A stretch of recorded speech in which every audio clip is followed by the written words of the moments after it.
आपका कुछ नहीं है। इसलिए कबीर साहब ने कहा मेरा मुझ में कुछ नहीं, जो कुछ है सो तोर, और तेरा तुझको सौंपते क्या लागत है मोर। आपका कुछ भी नहीं है। सभी लोग ध्यान से सुनिए, इधर उधर मन को मत बटाइए। मेरा मुझको कुछ नहीं। आप मेरा मेरा क्यों कह रहे हैं? आपका क्या है?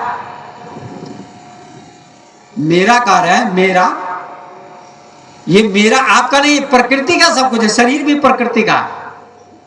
आप कहते हैं मेरा शरीर है, आपका शरीर कहां है? यही तो कबीर बीजक में कहते हैं। क्या कहते हैं? मानुष जन्म चुके अपराधी, यह तन केर बहुत है साझी, तात जननी कह पुत्र हमारा, स्वार्थ लागी किन्न प्रतिपाला, कामनी कह मोर भी आही, बाघिन रूप गरासन चाही, सूत गलत रहे लौलाई, यम की नाई रहे मुंह बाई। अग्नि कहे मैं ही तंजारू, पवन कहे मैं ले उड़ाई, धरती कहे मोही मिली जाई, पवन कहे मैं ले उड़ाई। तो ही घर को घर कहे गंवारा, सो बेड़ी है गले तुम्हारा। इस घर को तुम अपना कहते हो। ये कबीर साहब बीजक में कहते हैं। इसको सुनिए, समझिए, बड़ी फैक्ट बात कहते हैं। कबीर साहब क्रांतिकारी थे, सत्यवादी। कहते हैं इस शरीर को तुम अपना मानते हो, सो तन तुम आपन का जानी, विषय स्वरूप भूला अज्ञानी। इस शरीर को तुम अपना मानते हो, इसीलिए तो मोह पैदा होता, आसक्ति पैदा होती है। शरीर में मोह मत पैदा करो, मत लगाइए। शरीर में मोह मत कीजिए, आसक्ति मत करिए। आप रहिए शरीर में, आप रहिए परिवार में, भागना नहीं है। भागता कायर है, वो सो भगवान कहते हैं भागने वाला कायर होता है। उन्होंने साधु सन्यासी को भी कायर कहा, जो घर को छोड़ के चला गया। उन्होंने कहा घर संसार युद्ध का मैदान है, और घर में रहते हुए तुम अगर अनासक्त रह सको, पत्नी के बीच में, बच्चों के बीच में, जैसे कमल पानी में रहते हुए अनासक्त होता है, और ट्रेन पटरी पर चलते हुए भी रुकती नहीं है, केवल स्टेशन पर रुकती है, इसी प्रकार से तुम भी अनासक्त रहो। भागने की जरूरत नहीं है, भागने वाला कायर होता है। और ये बात कबीर साहब ने भी कहा, तीन लोक में लागी आग, और कहे कबीर कहां जाई हो भाग, भाग के जाओगे कहां? वही क्रोध, वही लोभ, वही मोह, वही संसार मिलेगा। जहां हो वहीं अनासक्त हो जाओ। तो इसको समझिए, सोतन तुम आपन कह जानी, विषय स्वरूप भूला अज्ञानी। अज्ञानी लोग भूले हुए हैं विषय में। कौन विषय? व्याख्या बहुत लंबी हो जाएगी, मुझे चलना है छठी पर। इतने तन के साजिया जन्मों भर दुख पाए। इतने तन के साजिया, माता पिता भाई बंधु सब साझीदार है। इस शरीर के कितने हिस्से हैं? आपका शरीर नहीं है। माँ कहती मेरा बेटा, पिता कहता है मेरा बेटा, भाई कहता मेरा भाई, पत्नी कहती मेरा पति, बेटी कहती मेरा बाप। सब हिस्सेदार हैं शरीर के। ये कबीर कहते हैं इतने तन के साझिया। और अग्नि कहती हमें मिल जाओ, हम जला देंगे। हवा कहती मैं उड़ा के ले जाऊंगी। धरती कहती मुझ में मिल जाओ। सब अपने अपने में मिलाना चाहते हैं। इतने तन के साझिया जन्मों भर दुख पाओ। पूरा जन्म दुख पाते हैं लोग, अपना अपना पराया पराया कह करके। चेतत नहीं मुग्ध नर, अरे मोहित नर, आसक्त व्यक्ति चेतता क्यों नहीं, समझता क्यों नहीं? दुख मिलेगा, चेतो समझो। मेरा मुझ में कुछ नहीं, जो कुछ है सो तोर, तेरा तुझको सौंपते क्या लागत है। तुझको माने सब प्रकृति का है, सब प्रभु का है, मेरा कुछ भी नहीं। ये अनासक्ति है। ये क्या है? अनासक्ति। इसी को महात्मा गांधी ने कहा था अनासक्ति योग। गीता की व्याख्या उन्होंने की, उसका नाम रखा है क्या? अनासक्ति योग। कर्म करो लेकिन आसक्त मत हो। कर्मण्येवाधिकारस्ते मां फलेषु कदाचन। कर्म करो पर आसक्त मत होना। मदालसा ने बेटे को उपदेश दिया, कहते उसका बेटा ज्ञानी हो गया। कुछ लोग कहते बेटा संत बन गया, ज्ञानी साधु हो गया, घर को छोड़ के चला गया। साधु होने की आपको घर छोड़ने की जरूरत नहीं है। साधु नाम कपड़े का नहीं है, ये याद कर लीजिए। मन न रंगाए, रंगाए जोगी कपड़ा, और दाढ़ी बढ़ा के हो गए कपड़ा बकड़ा, और जंगल जाए जोगी जटा बढ़ावे, और काम जरा के जोगी हो गए हिजरा, गीता बांच के हो गए लबरा। इसलिए भागने की जरूरत नहीं है, जागने की जरूरत है। जागो। तो कहते हैं ज्ञानी बन गया उसका बेटा, ज्ञानी अनासक्त हो गया संसार से। 6 बेटे को यही उपदेश किया उसने, 6 बेटे ज्ञानी हो गए इस उपदेश को सुनकर। बेटा तू कौन है? अभी मैं समझा रहा था आपको, बेटे को क्या समझाती है? तू शुद्ध है, तू बुद्ध है, तू माया से रहित है, मतलब तू आत्मा है। यही उपदेश दे रही थी। इस उपदेश को सुनकर 6 बेटे उसके परम ज्ञानी बन गए, अनासक्त हो गए संसार से, और ध्यान भजन सत्संग करके मुक्त हो गए, आवागमन के चक्र से छूट गए। एक बेटा जब घर में आया, 7वां उसका जन्म हुआ, तो उसने उस बेटे को भी उपदेश देना शुरू किया। कथा तो ये है कि सब साधु बन गए, ऐसी कथा है। जो भी हो, सब ज्ञानी बन गए, संत बन गए, ऐसा लिखा है। अब 7वें बेटे को जब उपदेश देने लगी, तो उसके पति ने उसका हाथ पकड़ लिया, इसको उपदेश मत दो, कम से कम ये रहेगा तो क्या करेगा? परिवार का पालन पोषण करेगा, राज्य करेगा, सबको तुम ज्ञानी बना दोगी, ऐसा नहीं होने दूंगा। तो उसने कहा ठीक है, एक ज्ञानी नहीं बनेगा, एक राजा बनेगा, एक राजा बनेगा। धीरे धीरे वह बेटा राजा बड़ा हुआ, और धीरे धीरे राजा बन गया उसका बेटा, 7वां बेटा। जब राजा बन गया, लेकिन मदालसा का कुछ दिनों के बाद उसकी मृत्यु हो गई, मर गई। लेकिन मरने के पहले मदालसा ने बेटे के हाथ में बांध दिया, कुछ क्या बोलते हैं उसको, एक ताबीज बांध दिया, और उस ताबीज पर लिख दिया यही श्लोक। कौन श्लोक लिखा? किसी को याद नहीं। सिद्धोसी बुद्धोसी निरंजनोसी संसार माया परिवर्जितोसी संसार सपना तज मोह निद्राम मदालसा वाक्य मुवाच पुत्र। यही श्लोक लिख दिया। बेटा तो शुद्ध है, तू बुद्ध है, तू माया से रहित है, तू आत्मा है, मोह का त्याग कर, यही उपदेश लिख दिया। और उसका बेटा राजा बन गया। राजा बन गया तो एक बार, जानते हैं राजा राजा में कभी कभी लड़ाई हो जाती है, अभी भी होती है, नहीं होती है, अभी भी युद्ध चलता ही रहता है। भाई भाई में, राजा राजा में, सास बहू में, पति पत्नी में, देवरानी जेठानी में युद्ध नहीं चलता है? चलता है, युद्ध चलता रहता है। तो राजा राजा में युद्ध हो गया, मदालसा के बेटे में और दूसरे राजा में भयंकर युद्ध हुआ। और युद्ध के बाद क्या हुआ? मदालसा का बेटा हार गया, और दूसरे राजा ने मदालसा के बेटे को कैद कर लिया, बंदी बना लिया, और कहा तेरा राज्य मेरा राज्य, अब तुझे मैं बंदी बना लिया, मैंने सब कुछ तेरा मेरा हो गया। मदालसा का बेटा कहता है युद्ध तो बहुत हुआ, दोनों तरफ के सैनिक मारे गए, हजारों लोग मारे गए। मदालसा का बेटा कहता है ठीक है, मेरी हार आपकी जीत, अब मैं युद्ध नहीं करूंगा, थोड़ा सा हमको ये पढ़ने दीजिए ताबीज। उसको माँ की बात याद आई। उसकी माँ ने क्या कहा था कि बेटा जब कोई संकट आए तो इस ताबीज को पढ़ लेना, इस ताबीज में जो लिखा हुआ ये श्लोक है, इसको पढ़ लेना, तू संकट से बच जाएगा। तो उसके बेटे ने कहा उस दूसरे राजा से कि अब मैं युद्ध नहीं करूंगा, जरा इस ताबीज को पढ़ने दीजिए। हाथ में ताबीज बंधा हुआ है और उसने ताबीज को पढ़ा। सुदोषी बुधोषी निरंजनोषी संसार माया परिवर्जितोषी संसार सपना तजमोह निद्राम मदालसा वाक्य वाच पुत्रम। तू शुद्ध है, तू बुद्ध है, तू निरंजन है, तू आत्मा है।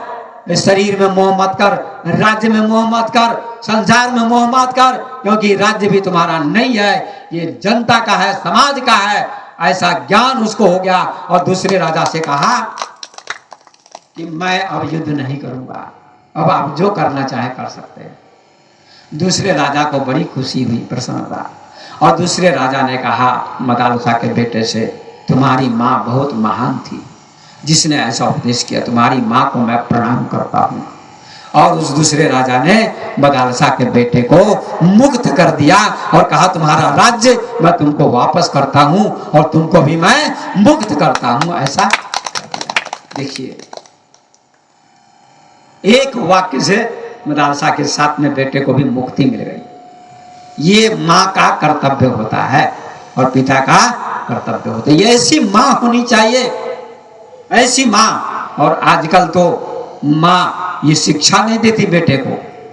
माँ स्वयं मांस खाएगी, मछली खाएगी, बाप भी खाएगा, और बुढ़ापा आएगा तो बेटा डंडा चलाएगा, अपमान करेगा। तब बाप कहाँ जाता है, माँ कहाँ जाती है? साधु के पास।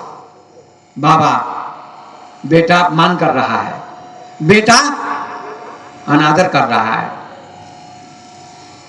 अब ये किसका दोष है? ये किसका दोष है? माँ बाप का दोष है, बेटे का दोष नहीं है। बचपन से संस्कार दो, पढ़ाओ लिखाओ, लेकिन तुम स्वयं भक्त बनो। आप सभी जानते हैं दशरथ और कौशल्या भक्त थे, तो उनके गर्भ से राम का जन्म हुआ। देवकी वसुदेव भक्त थे, उनके गर्भ से योगेश्वर कृष्ण का जन्म हुआ। अंजनी भक्त थी, उसके गर्भ से हनुमान का जन्म हुआ। और विवेकानंद जो महापुरुष बने, उनकी माँ भुवनेश्वरी भी महान थी। ऐसे ऐसे महापुरुष का जन्म हुआ, उनके माता पिता सब महान थे। आप सब भक्त बनने का, जितने भी माता पिता है सब भक्त बनेंगे तो बच्चे भी भक्त बनने का प्रयास करेंगे। मैं अपनी बात बताता हूं, मेरे माता पिता भक्त थे, परम भक्त थे, तो मैं भी भक्त बन गया, संत बन गया। और हजारों के बीच में बोलता हूं, हजारों मेरे भक्त हैं। मैं पुस्तक भी लिखता हूं, 10 पुस्तक लिख चुका हूं। मैं यूट्यूब पर प्रवचन देता हूं, आप मेरे प्रवचन को सुनिए। स्वामी विवेक ऑफिशियल चैनल का नाम है। अभी कुछ देर पहले ये प्रमोद जी मेरा कैसेट भी चला रहे थे, और क्या कहते हैं, गाड़ी में आ रहे थे 4 चक्का में, तो प्रमोद जी थे, हम थे, सुजीत था, और एक वो ड्राइवर थे, गौतम इनके कोई थे भाई की, कौन साला थे, साला थे। तो आ रहे थे, तो इन्होंने कैसेट लगाया हमारा, उन्होंने, और हमारा एक कैसेट चल रहा था प्रवचन। उस प्रवचन का नाम था क्या, हनुमान जी बंदर थे, यही प्रवचन का नाम था। लगभग 1 घंटे का प्रवचन मैंने दिया यूट्यूब पर, जिसमें मैंने बहुत विस्तार से कहा कि हनुमान जी बंदर नहीं थे, हनुमान जी बंदर नहीं थे। लेकिन लोगों ने हनुमान आराधना वाले से पूछिए जाकर, कितने पागल लोग हैं हनुमान आराधना वाले, उनको थोड़ा भी दिमाग नहीं है। कहते हनुमान जी बंदर थे, हनुमान जी बंदर थे। बिल्कुल गलत बात है। हनुमान जी बंदर नहीं थे, हनुमान जी आदमी थे, योद्धा थे, आदिवासी। उनके घर पर चिन्ह था बंदर का। क्या था? चिन्ह था बंदर का। और ऋछ, जामवंत जी ऋछ नहीं थे, भालू नहीं थे। अगर जामवंत जी ऋछ थे, भालू थे, तो जामवंत जी की लड़की के साथ भगवान कृष्ण का विवाह हुआ, तो क्या भालू के साथ भगवान का विवाह हुआ? बोलिए, वो तो आदमी थे, महापुरुष थे, और महापुरुष का, किसी महापुरुष का विवाह, किसी आदमी का विवाह क्या भालू से होगा? आप कोई कथाकार ये बात नहीं बताएगा आपको। जामवंत जी आदमी थे, योद्धा थे, और उनकी लड़की के साथ कृष्ण का विवाह हुआ है जामवती के साथ। वो भी एक लड़की थी, आदिवासी लड़की थी। इसलिए समझिए इसको, हनुमान जी भी बंदर थे? नहीं, बंदर नहीं थे, लेकिन सभी हनुमान आराधना करने वाले आपको बताएंगे कि बंदर थे। हनुमान जी का एक नाम कपि है, अभी मैं उसमें व्याख्यान दे रहा। कपि, कपि क किसको कहते हैं? क ख ग घ अंग, 5 अक्षर है ना। तो क का अर्थ बताइए क्या होता है? क तो एक अक्षर है, लेकिन उसका अर्थ कितने लोग जानते हैं? पढ़ते हैं बच्चों से पूछे क का अर्थ क्या होता है बच्चा? क माने काम करना, क माने पहला अर्थ बताता हूं, क माने कमाओ, और ख माने तब खाओ। भाई कमाओगे नहीं तो खाओगे कैसे? और ग माने गीत गाओ, खुश रहो, कमाओ तब खाओ और तब खुश रहो। और घ माने तब घर बसाओ। अंग माने ज्यादा ज्यादा बढ़ जाओगे, धन संपत्ति हो जाएगी, बच्चे हो जाएंगे ज्यादा, तो परेशानी में हो, तो अंग माने तो परेशानी होगी फिर। सबका अर्थ है, लेकिन यहाँ कपि का अर्थ ये है, क माने ब्रह्म होता है, कम ब्रह्म खम ब्रह्म, उपनिषद में लिखा हुआ है। क्या है? क माने ब्रह्म, ख माने भी ब्रह्म होता है। ब्रह्म माने आत्मा, परमात्मा, कुछ भी कही।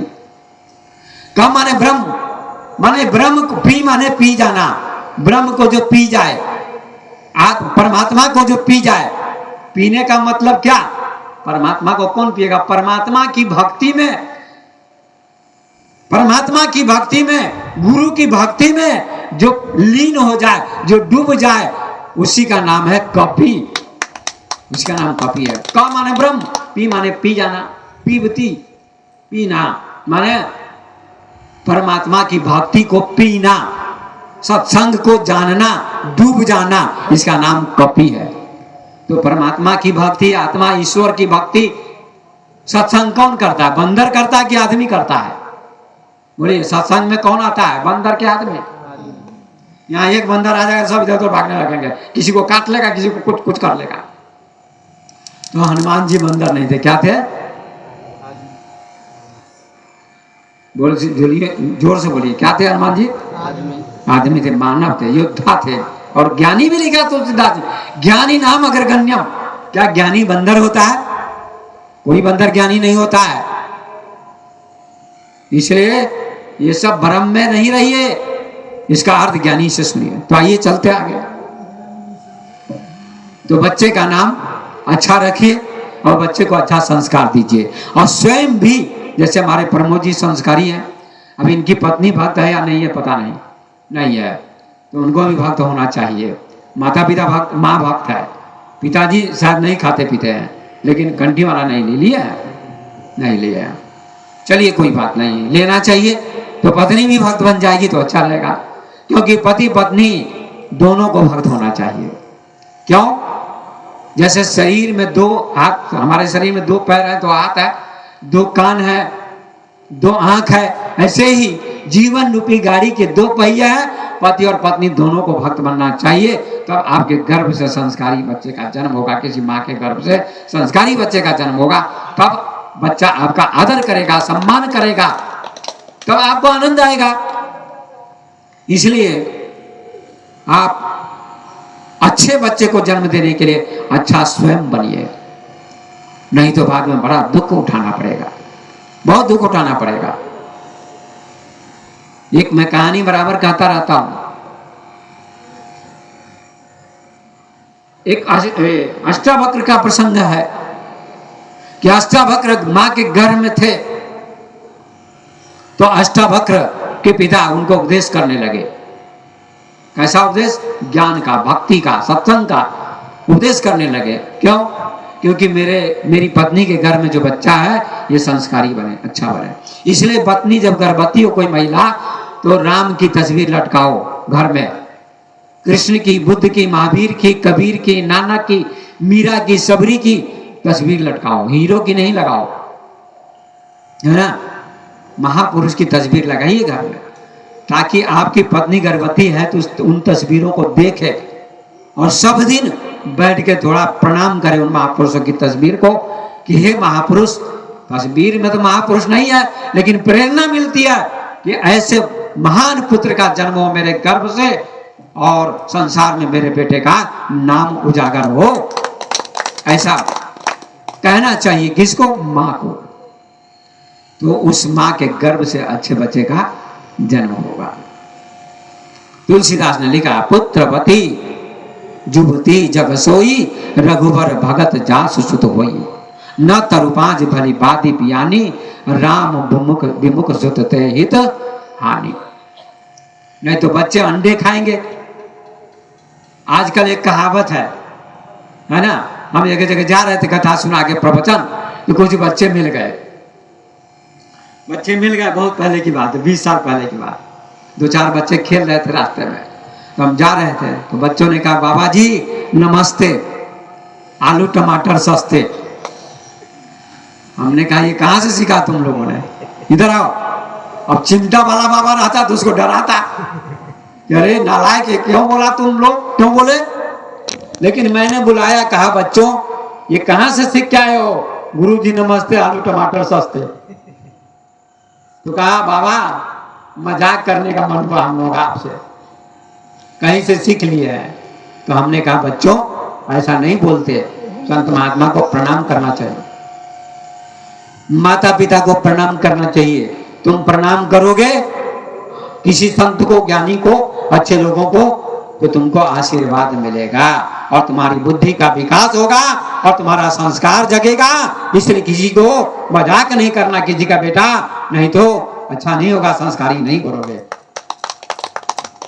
उन बच्चों ने फिर बाद में प्रणाम किया, कहा बाबा गलती हो गई, क्षमा कर दी। तो आप सभी जानते हैं कि आजकल बच्चे मांस खाते हैं, मछली भी खाते हैं और अधिक पढ़े लिखे बच्चे खाते हैं। ये दुर्भाग्य है भारत का। और हिंदू संस्कृति में पलते हैं, फिर भी हिंदू संस्कृति को कलंकित करते, कहते हैं हिंदू। वास्तव में हिंदू धर्म श्रेष्ठ है। हिंदू का मतलब हिंसा से रहित, केवल हिंदू कहने से नहीं होगा, हिंसा से रहित। ये सनातन धर्म है और सनातन धर्म वास्तव में अच्छा धर्म है, श्रेष्ठ है। सनातन माने सत्य, और सत्य सभी में है, सभी में। उस सत्य को देखने का नाम सनातन है। सभी विराट में, सभी प्राणियों में सत्य को देखो।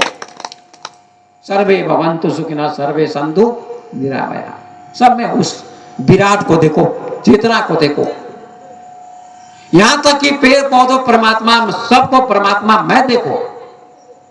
सिया राम मैं सब जग जाने, भाव पूर्वक। यहां तक कि वैज्ञानिक कहते हैं तुम मूली उखाड़ने जाओ, सजमन तोड़ो, घिउरा तोड़ो, तो वहां भी प्रेम से तोड़ो, तो देखो कितना आनंद आएगा। वैज्ञानिक इसका प्रयोग किया, आनंद आएगा। कोई बीज बोते हैं, प्रेम पूर्वक बोइए। ये विज्ञान की खोज है। तो बच्चे अंडे खाते हैं और कुछ बच्चे क्या कहते रहते हैं। एक बच्चे ने हमसे कहा ऐसे ही कि हम मांस तो नहीं खाते बाबा, और मछली भी नहीं खाते, मगर अंडा खाते हैं। क्या खाते हैं? अंडा। तो हमने कहा बहुत अच्छा काम करते हो। अच्छा काम करते हो कि बुरा काम करते हो? कहा बाबा हमारी समझ से तो अच्छा ही काम है अंडा खाना। उसने कहा हमारी समझ से अच्छा काम है अंडा खाना। तो मैंने कहा संडे हो या मंडे, रोज खाओ अंडे, अम्मा बाप को लगाओ डंडे, यही तुम करोगे। अंडे खाओगे तो डंडे लगाओगे। इसलिए अंडा खाना भी अच्छा काम नहीं है, बुरा काम है। न मछली खाओ, न मांस खाओ, न अंडा खाओ, शाकाहारी भोजन करो, तुम्हारा मन पवित्र होगा, संस्कार अच्छा होगा। जैसा अन्न जल खाइए वैसा ही मन होए, जैसा पानी पीजिए वैसी वाणी होए। तो अष्टावक्र के पिता उपदेश देने लगे अपनी पत्नी को। पत्नी का नाम क्या था? सुजाता। अब सुजाता का अर्थ समझिए आप लोग। माता बहनों यहां बैठी हुई है, मैंने सुजाता का अर्थ समझिए क्या होता है। सु माने सुंदर, जाता माने जन्म देने वाली। अच्छे बच्चे को, संस्कारी बच्चे को जन्म देने वाली माँ का नाम सुजाता है। और जिसके गर्भ से राम जैसा, कृष्ण जैसा, बुद्ध जैसा, महावीर जैसा, कबीर जैसा, ओशो जैसा, नानक जैसा, मीरा जैसी, सीता जैसी, सावित्री जैसी संतान का जन्म हो, वही माँ सुजाता कहलाएगी, अन्यथा नहीं। दूसरी माता का नाम सुजाता नहीं होगा। इसलिए तुलसीदास ने लिखा, पुत्रवती युवती जग सोए, रघुबर भगत जासु सुत होई, न तरुबाज भले बादी बियाने, राम विमुख सुत ते हित हानि। पुत्रवती युवती जग सोई। पुत्रवती कौन माँ है? जिसके गर्भ से महान पुत्र का जन्म होता है, संस्कारी।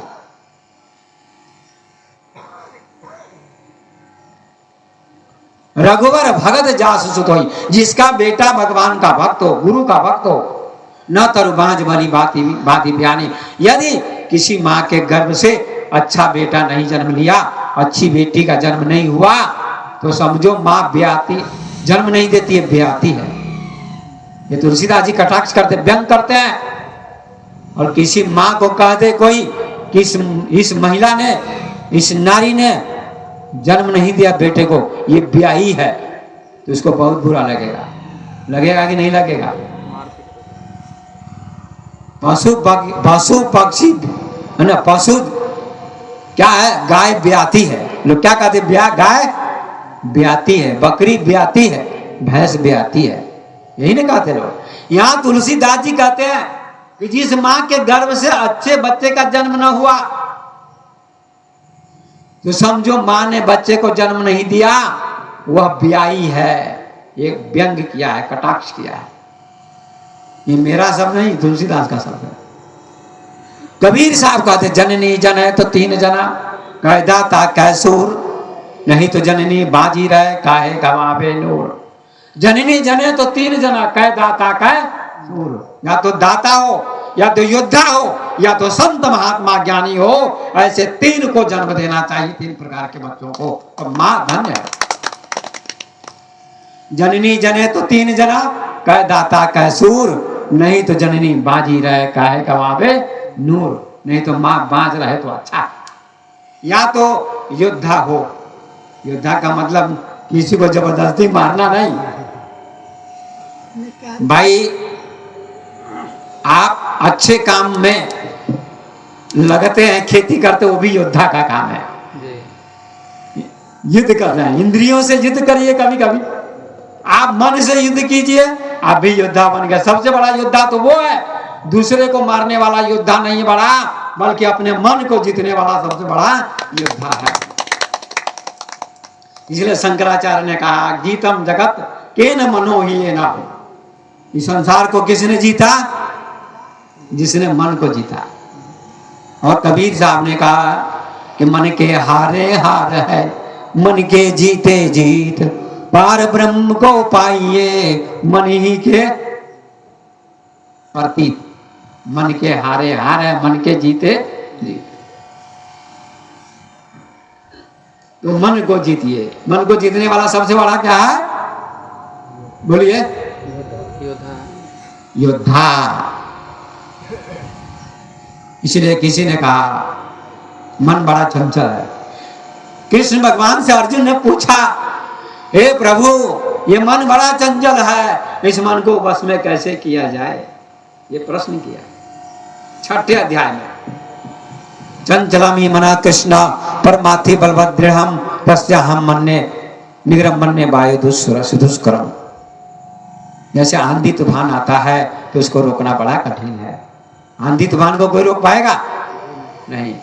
आज हम लोग यहाँ आ रहे थे, प्रमोद जी के साथ आने वाले थे, और ये पहुंचे तो थोड़ी देर के बाद वर्षा होने लगी, और 2 घंटे जब लगातार बारिश हुई, जम के बारिश हुई। इतना बारिश आज की बात है, 2 घंटे। और गाड़ी, हम लोग बारिश में ही आए हैं, गाड़ी में बैठ के, और यहाँ बारिश ही नहीं है। चलिए यहाँ भी बारिश हो जाए, सत्संग की भी बारिश हो रही है और वो भी प्रकृति की बारिश हो जाए तो अच्छा रहेगा। तो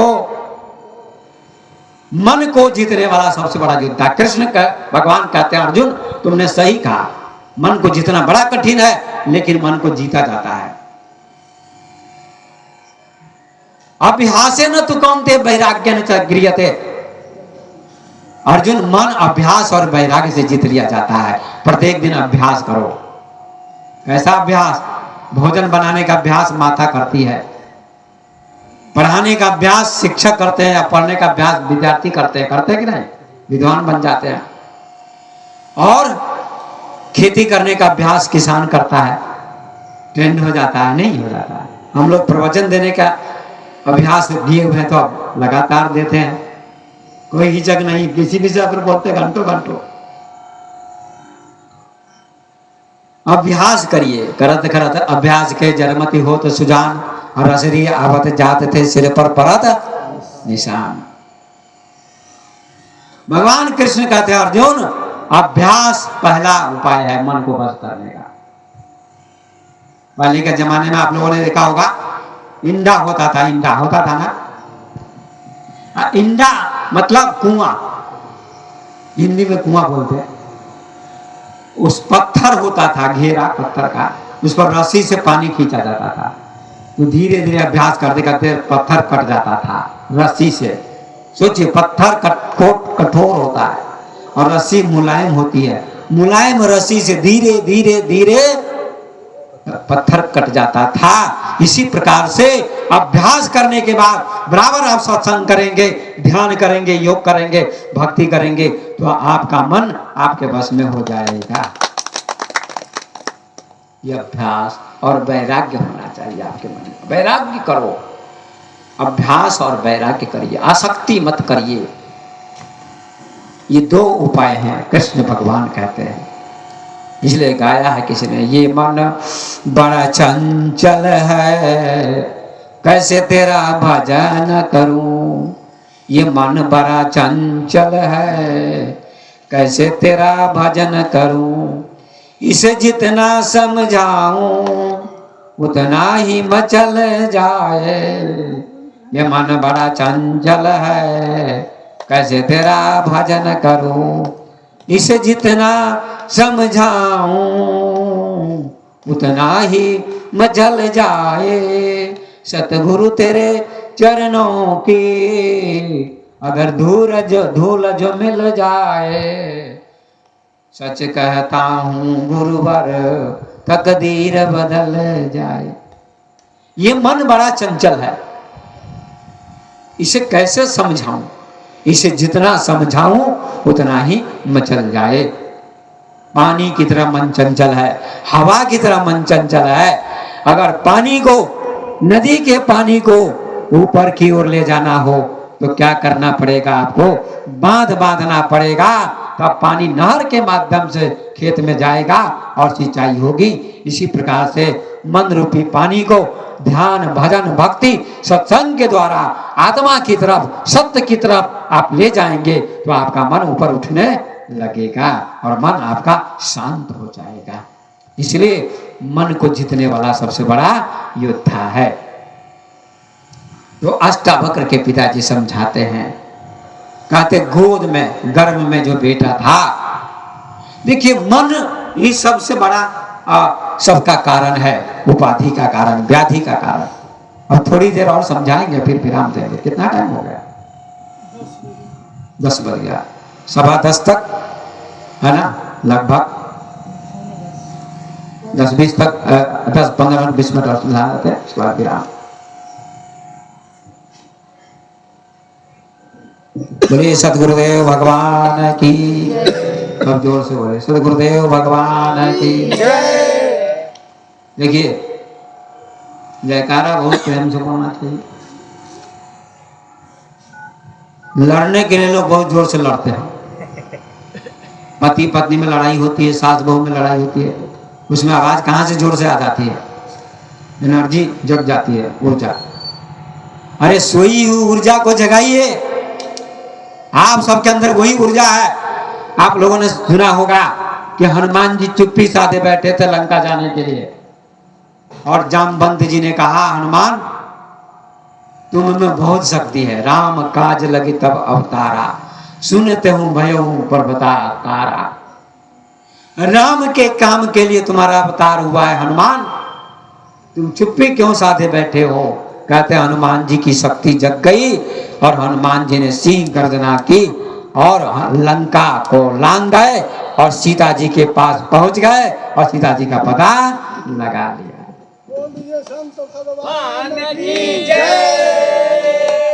पर इसका अर्थ क्या है?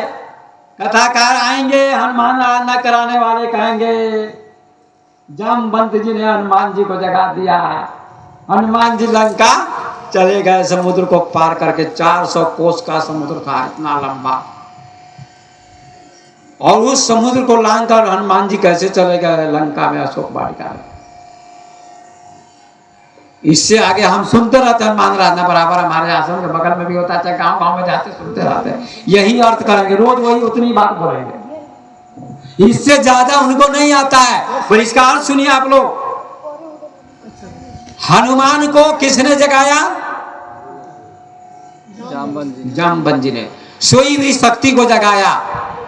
जामवंत कौन है? जामवंत सदगुरु है और हनुमान कोई भक्त जीव है, अज्ञानी। आप सबकी शक्ति सोई हुई है और शक्ति को जगाने वाले सदगुरु आते हैं, कहते जाग जाओ, आत्मा को जान लो। सदगुरु आपकी शक्ति को जगाते हैं। और ये समुद्र क्या है? जन्म मरण का चक्र ये समुद्र है। क्या है? देखिए कितना सुंदर अर्थ हो गया। या हनुमान आराधना कहीं होगी तो उससे पूछेगा जा करके उस व्यास से कि समुंदर कौन है, व्यास जी बता दीजिए, और हनुमान जी कौन है, और जामवंत जी कौन है, और अशोक वाटिका क्या है। समुद्र क्या है? जन्म मरण ये समुद्र है। अपार संसार समुद्र मध्य समझतो में शरणम की मस्ती, शंकराचार्य ने कहा है प्रश्नोत्तरी में। ये संसार क्या है? अपार समुद्र के समान है, सागर है।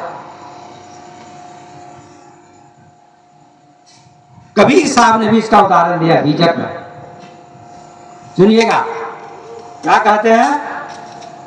इच्छा करी भव सागर, जामे बोहित राम आधार, कहे कबीर हरि शरण गहूं गोपुर बच विस्तार। ये किसकी साखी है? कबीर साहब की साखी है। वही बात कहते हैं। समुद्र क्या है? जन्म मरण, जन्म लेना और मरना क्या है? समुद्र है, सागर है, बहुत बड़ा। और जन्म लेना मरना संसार सागर है,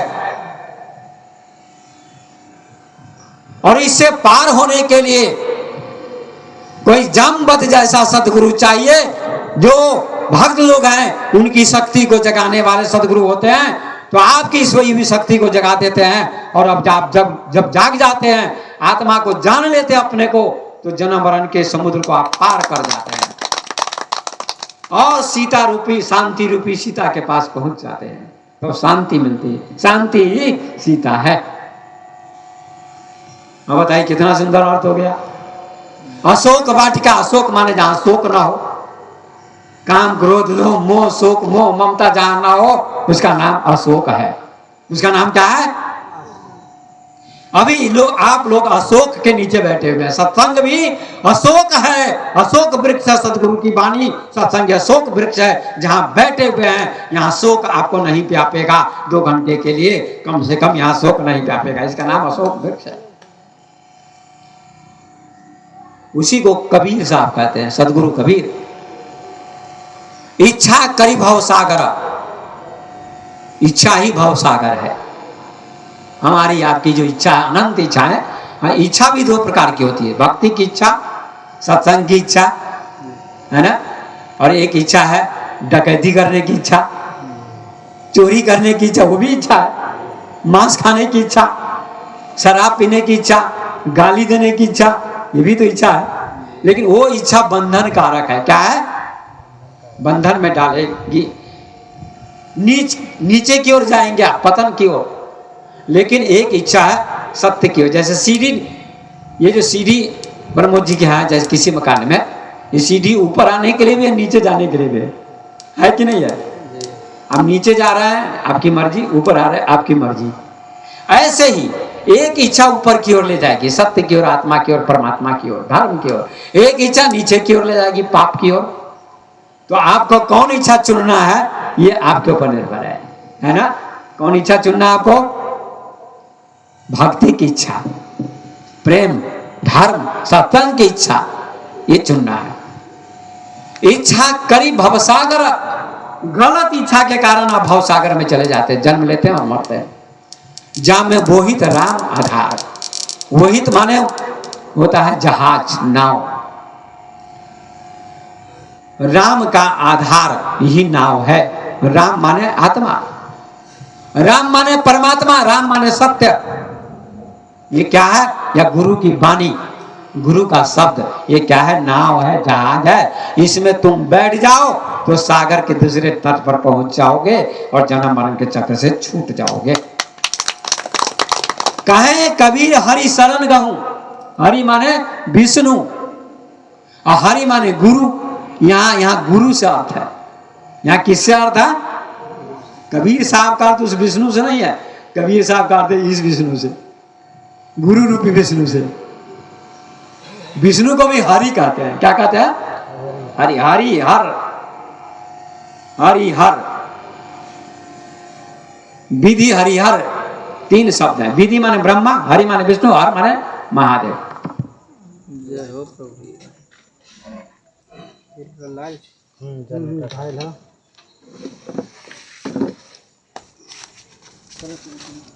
धीरे धीरे जा, आराम से जाइए। वो लाइट पे चल रहा था। लाइन तो बहुत बढ़िया ढंग से चल रही है। अच्छा हो, ये कभी कभी वैसे हो। चलो अब ओकरा अथी कर दिए। अब मात्र 10 मिनट है विराम दूंगा। सवा घंटा हो गया और 10 मिनट मात्र और विराम। एक्स्ट्रा वक्र का प्रसंग सुना के विराम दे दूंगा। मात्र 5 मिनट दीजिए।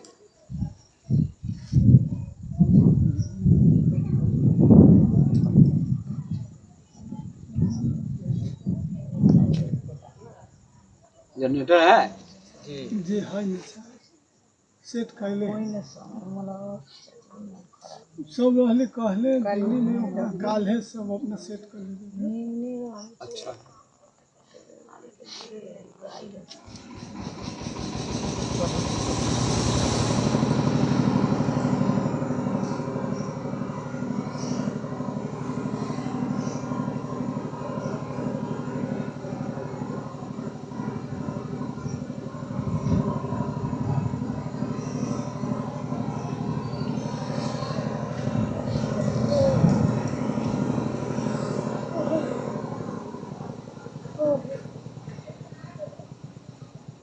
लाइट आ गई, लाइट आ गई, काट दिए।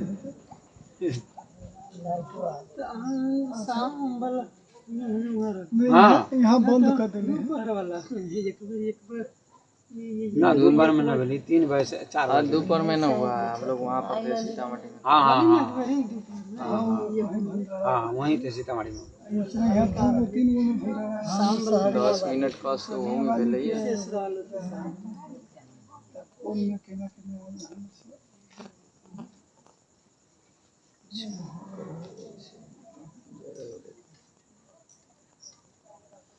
बंद कर ले बंद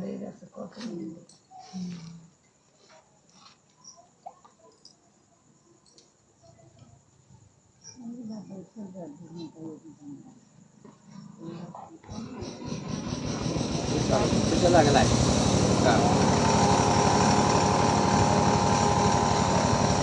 बंद है।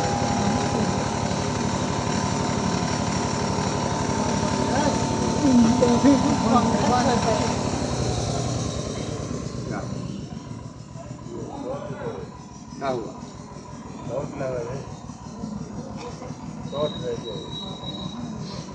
जरी तरह लेने पहले ज्यादा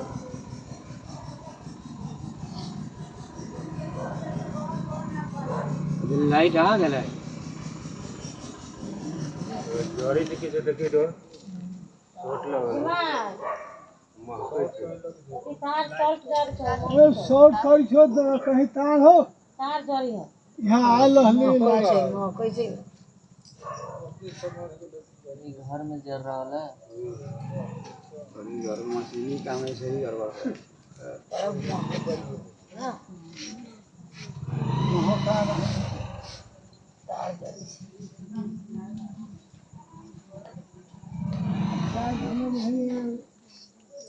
लाइट तो आई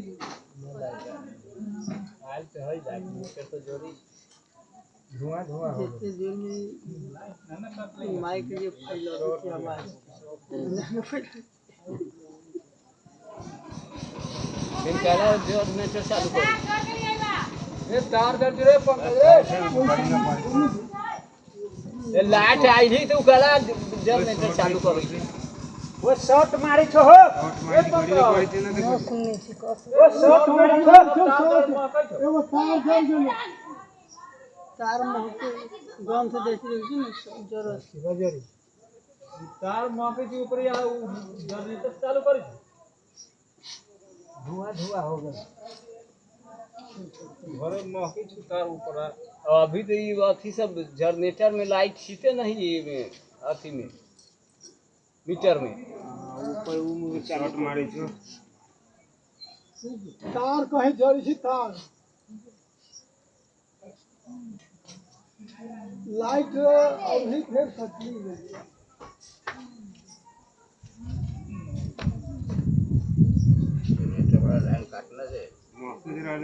लाइट फिर करती तो मीटर में इजोत के ना धुआं हुआ ऊपर तक ले आए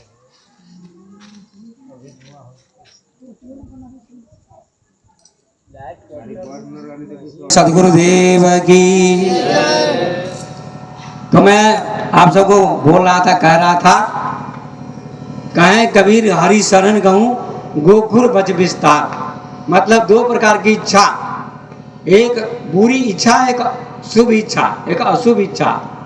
चोरी की इच्छा, डकैती की इच्छा, मांस खाने की इच्छा, लड़ाई की इच्छा, गाली की इच्छा, ये नीचे की ओर ले जाएगी आपको, पतन की ओर। भक्ति की इच्छा, धर्म की इच्छा, सत्संग की इच्छा, सेवा की इच्छा, ये इच्छा शुभ इच्छा है, ये आपको ऊपर की ओर ले जाएगी। उसी को यहाँ कबीर साहब कहते, कहें कबीर हरि शरण गहूं, हरि की शरण गहो, पकड़ो, मतलब गुरु की शरण पकड़ो, तब क्या होगा? गोखुर बच विस्तार। आपने देखा होगा, गाय होती है गांव में, गाय का खूर कितना छोटा होता है, पैर का खूर बहुत छोटा होता है, उसको आप आराम से लांग के जा सकते हैं। ऐसे ही जो गुरु की शरण में जाएगा, गुरु की भक्ति करेगा, ध्यान सत्संग करेगा, ऐसे व्यक्ति के लिए जो भवसागर है, जन्म मरण का चक्र रूपी सागर है, समुद्र है, ऐसे व्यक्ति के लिए वह सागर, वह जन्म मरण का समुद्र गाय के खूर के समान छोटा बन जाएगा। उसको तैरने में दिक्कत नहीं होगी, वो आराम से मुक्त हो जाएगा। ये कह रहे हैं, कहा कबीर हरि शरण गहूं गोकुल बच विस्तार।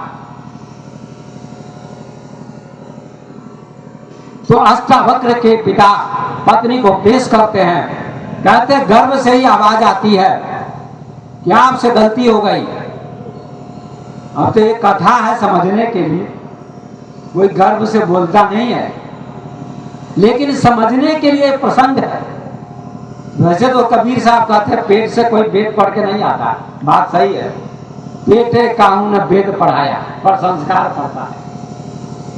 संस्कार जब कोई ज्ञानी व्यक्ति अपनी पत्नी को सत्संग सुनाएगा, गर्भावस्था में पत्नी गर्भवती हो, ऐसी अवस्था में सत्संग कथा प्रवचन सुनाएगा तो संस्कार अच्छा पड़ेगा। इसीलिए ये प्रसंग है, नहीं तो पेट से वेद पढ़ के कोई नहीं आता, बाहर सुनता है, समझता, विद्वान बनता है, पर संस्कार जरूर पड़ता है। दो ही बालक जब बच्चा आता है तो संस्कारी बन जाता है। तो बच्चे ने एक दिन कहा कि आपसे गलती हो गई है, सही से बोलिए। तो पिता को क्रोध आया और उन्होंने कहा जब गर्भ में ये बालक इतना घमंडी अहंकारी है तो बाहर आएगा तो कैसा घमंडी होगा। इसलिए क्रोध में आकर उन्होंने श्राप दे दिया कि तुम्हारे सारे अंग टेढ़े हो जाएंगे, सारे अंग टेढ़े हो जाएंगे। तो उसका जन्म होता है तो मुंह भी टेढ़ा, हाथ भी, पैर भी, है ना, नाक भी, पीठ भी, इस प्रकार से 8 अंग से टेढ़े हो गए हो। इसलिए उनका नाम पड़ा अष्टावक्र। और उन्होंने ही राजा जनक के दरबार में सभी पंडितों के छक्के झुरा दिए। उनको देखकर सभी पंडित हंसने लगे। ये कुबड़ा सबसे ऊंचे सिंहासन पर जाके बैठ गया आसन पर, उनको भी हंसी आई। तो पंडितों ने कहा हम तो तुम्हारे टेढ़े मेढ़े अंगों को देखकर हंस रहे हैं, पर तुमको क्यों हंसी आ रही कुबड़ा? तो उस अष्टावक्र ने कहा, उस कुबड़े ने, कि हम तो ऐसा समझते थे कि आप लोग पंडित होंगे, आप लोग विद्वान होंगे, लेकिन हम तो समझते सभी चमार बैठे हुए हैं। आप सभी चमार हैं क्योंकि आप लोगों ने ज्ञान की पहचान नहीं की है, गुण की पहचान नहीं की है, आत्मा की पहचान नहीं की है, आपने शरीर की पहचान की है, चमड़ी की पहचान किया है, इसलिए आप लोग चमार हैं। सारे पंडित चुप हो गए। सही कहते हैं, बड़े बूढ़े बड़ा अपने रोम रोम अहंकार, सदगुरु के परिचय बिना चारों वरण चमार। जिसको सदगुरु से परिचय नहीं हुआ, जिसको सत्य का बोध नहीं हुआ, जिसको समष्टि का बोध नहीं हुआ, जिसको आत्मा का अनुभव नहीं हुआ, जो सदगुरु की शरण में नहीं गया, जो भक्ति नहीं किया, वह चमार है। इसलिए अष्टावक्र को गुरु बनाते हैं जनक जी और उनको संतुष्टि मिलती है। वो अष्टावक्र माँ के घर में ज्ञान प्राप्त करते संस्कार पड़ता है। इसलिए हर माँ बाप का कर्तव्य है, जब घर में बच्चा हो तो माँ बाप को चाहिए कि अच्छा उपदेश करे, संत को बुलाकर, किसी विद्वान को बुलाकर कथा प्रवचन करवाना चाहिए। जैसे हमारे प्रमोद जी ने अभी जन्म के बाद छठी में बुलाकर सत्संग करवाया है। इसलिए ये बहुत बहुत धन्यवाद के पात्र हैं प्रमोद जी। बहुत बहुत बहुत अच्छी सरकार। हमने कहा हमारे पास मोटरसाइकिल भी अब हो चुकी है, हम मोटरसाइकिल से ही आ जाएंगे। राजेंद्र जी ने फोन किया और कहा कि आपको आना है गुरुजी, प्रमोद जी के लड़के की छठी में, छठियार में। तो हमने कहा आ जाएंगे। पहले तो कहा बहुत गर्मी पड़ती है, नहीं बुलाइए तो ठीक है। फिर नहीं, अभी की बात, उस दिन की बात कह रहे हैं, बहुत गर्मी पड़ती है, छोड़ दीजिए। तो हमने फिर कहा नहीं जाएंगे तो बड़ा दुख होगा प्रमोद जी को, हमारे भक्त हैं, इतनी श्रद्धा से बुला रहे हैं। तो बाद में विचार किया, फिर तुरंत राजेंद्र जी को फोन किए कि हम आएंगे, प्रमोद जी से कह दीजिएगा हम आएंगे। तो कहते हैं ना, प्रबल प्रेम के पाले पड़ के प्रभु को नियम बदलते देखा, अपना मान टले टल जाए पर भक्त का मान न टलते देखा। तो हमने कहा मैं आऊँगा। तो राजेंद्र जी से फिर बातचीत हुई, फिर प्रमोद जी से बातचीत हुई और हमने कहा इनसे कि मैं मोटरसाइकिल से आ जाऊँगा। लेकिन प्रमोद जी ने कहा नहीं नहीं गुरुजी, हमारे पास 4 चक्का गाड़ी की व्यवस्था है, आपको उसी गाड़ी में बैठा कर लाएंगे, हमारी श्रद्धा है। देखिए कितनी अच्छी श्रद्धा है। मैं इतना खुश हुआ, इतना खुश हुआ। दूसरा भक्त होता तो कहता आ जाइए मोटरसाइकिल से, गाड़ी का खर्चा लग जाएगा हमको। हम देखते हैं लोगों को जब आते हैं गाड़ी से, तो कहते गुरुजी गाड़ी से आते, गुरुजी बहुत महंगा हो गए हैं, गुरुजी बहुत महंगा हो गए हैं। 4 चक्का से आते हैं, बोलेरो से आते हैं, स्कॉर्पियो से आते हैं, बड़े हो गए गुरुजी। गुरुजी को मोटरसाइकिल से चलना चाहिए। अब पैदल, अब मोटरसाइकिल से मत कहिए, पैदल कहिए आने के लिए। क्या गजब के लोग हैं। अरे जब गाड़ी की व्यवस्था नहीं थी पुराने जमाने में, रामकृष्ण बुद्ध महावीर के जमाने में, तो पैदल चलते थे, है ना, पैदल यात्रा करते थे। आजकल तो गाड़ी की व्यवस्था का भाई साहब क्या करोगे। अरे हमको अगर 4 चक्का मिल जाए तो और अच्छा है, अभी तो 2 ही चक्का है। हमने गुरु पूर्णिमा में भी कहा था, हमारे पास ऐसी क्षमता है गुरुदेव की दया से, कृपा से, अगर मैं उत्तर प्रदेश वृंदावन हरिद्वार में रहता तो मैं 50 लाख की गाड़ी में अभी तक चलता रहता। मैं आपको चैलेंज के साथ कहता हूँ, लेकिन यहाँ भक्त लोग मुझे समझ नहीं पाते हैं। मैं रात दिन ध्यान योग करता हूँ आश्रम में रहके घंटों घंटों, और ग्रंथ का अध्ययन करता हूँ। 5000 पुस्तक का अध्ययन कर चुका हूँ मैं, ये भी जान लीजिए। 10 पुस्तक मैं लिख चुका हूँ और यूट्यूब पर प्रवचन देता हूँ। 450 प्रवचन जा चुके हैं। आप प्रवचन को सुनिए, लेकिन आप सुनेंगे किसको? फला आचार्य को, अनिरुद्धाचार्य को। 2 कौड़ी की बात बोलते हैं।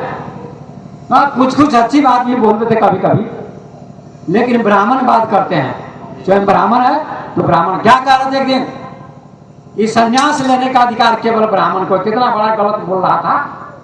और इतनी जनता लोग सुनती है, लोग सुनते हैं, हजारों लाखों लोग, इतने बुद्धू लोग सुनते हैं, और उस व्यक्ति को सुनते कहते संन्यास लेने का अधिकार ब्राह्मण को है।